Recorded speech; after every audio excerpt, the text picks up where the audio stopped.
जालन्यात शेतकरी, महिला व सर्वसामान्यांच्या विविध प्रश्नावरून जिल्हा काँग्रेस कमिटी आक्रमक।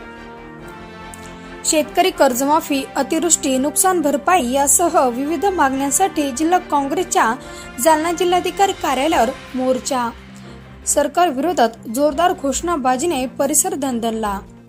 जालन्यात शेतकरी, महिला व सर्वसामान्यांच्या विविध प्रश्नावरून जिल्हा काँग्रेस कमिटी आक्रमक झाली आहे। शेतकरी कर्जमाफी, अतिवृष्टी, गारपीट आणि दुष्काळ, नुकसान भरपाई यासह विविध मागण्यांसाठी जालना जिल्हा काँग्रेस कमिटीने आज जिल्हाधिकारी कार्यालयावर धडक मोर्चा काढलाय। सरकारने निवडणुकीपूर्वी दिलेली आश्वासने अद्याप पूर्ण केलेली नाहीये, तसेच शासनाच्या विविध योजनांची प्रभावी अंमलबजावणी होत नसल्याने काँग्रेस पार्टी आक्रमक झाली असून जिल्हा काँग्रेस कमिटीने जालना जिल्हाधिकारी कार्यालयावर भव्य असा मोर्चा काढलाय। जालन्याचे खासदार डॉक्टर कल्याण काळे यांच्यासह काँग्रेस कार्यकर्ते या मोर्चात मोठ्या संख्येने सहभागी झालेले होते।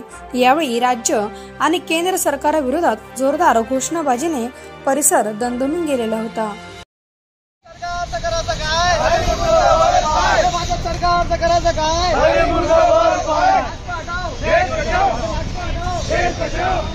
वो खाता था हमारे